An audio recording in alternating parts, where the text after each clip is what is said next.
Did you pursue a 3 years degree and are now regretting it because you want to study abroad and you see that there are only limited options for you when it comes to pursuing your master's degree? Don't get disheartened, don't worry, because in this video I'm going to tell you 7 methods on how you can still pursue your dream of studying abroad. And mind you, the tips get better as we progress through the video, and the last few points, I guarantee that they are amazing and you will not have to go through this entire drama of doing this first and then achieving your target of studying abroad. So stick till the very end.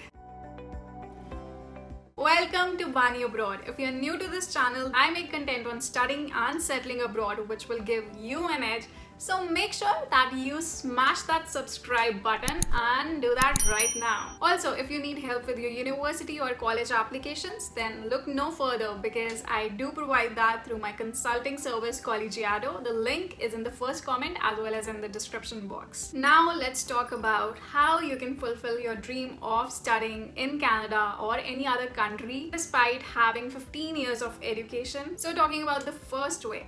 After your bachelor's, you can go on to pursue your master's in your home country itself. So what that will do is that will make you eligible for the master's abroad, because otherwise you just have 15 years of education. By doing that, you will have 17 years of education, and these universities abroad need 16 years of education. But there's a flip side, I know. It's 2 more years of your life studying that master's and then eventually pursuing your dream of studying abroad. So let's move on to the second method. If the thought of putting in 2 years for your master's degree scares you, then what you can do is, instead of that, you can go either for a 1-year post-grad degree or a 1-year post-grad diploma. This way you won't have to study for 2 years and then go on to pursue your master's. It would be just 1 year and then you would be eligible and you would be on par with people who did a 4-year degree. Now, if you don't want to wait to get out of your home country and you want to live that experience of studying abroad right after your bachelor's, then here comes the third method for you.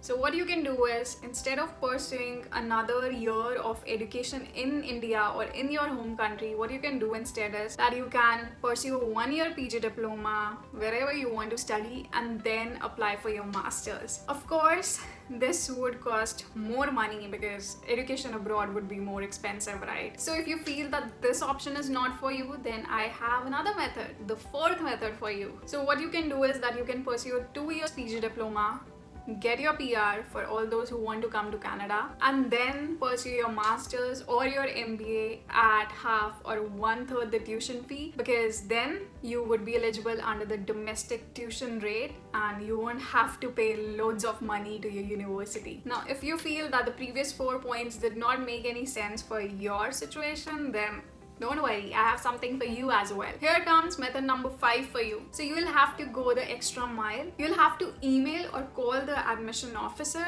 to check how flexible or how rigid they are on their 16 years of education eligibility criteria. So there are 2 scenarios which can result out of this conversation. Either they can tell you that no, it's a rigid thing, we are not going to accept a 3 years degree, then no fun in applying to that university, right? So you can skip that, or you can get a response that yes, they are willing to be flexible and you can apply, and then of course the result would depend on your profile and comparison with other potential candidates. But if you are genuinely interested in that program and you want to give your 100%, then this is worth trying. And now coming to the 6th point, which is technical. So what you can do if you're thinking of applying to North America, you can go for a WES evaluation and then they can evaluate for you if your degree, of course it was a 3 years degree, but is it equivalent to a 4-year degree in North America? If it is, then good news, you might just get that admission in your dream university. But I would highly recommend that before going for this evaluation, you ask your target university if that comes out to be equivalent,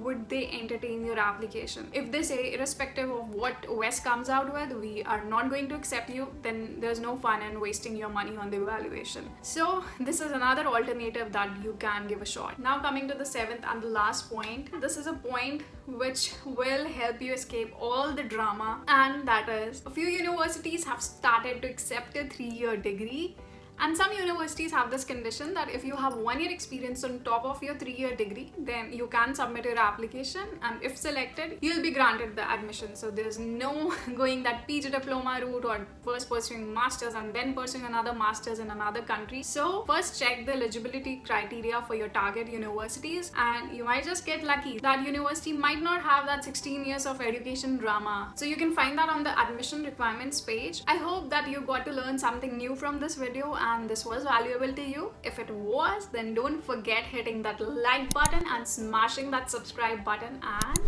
hitting that bell icon as well. Until my next video, take care and stay happy. Bye.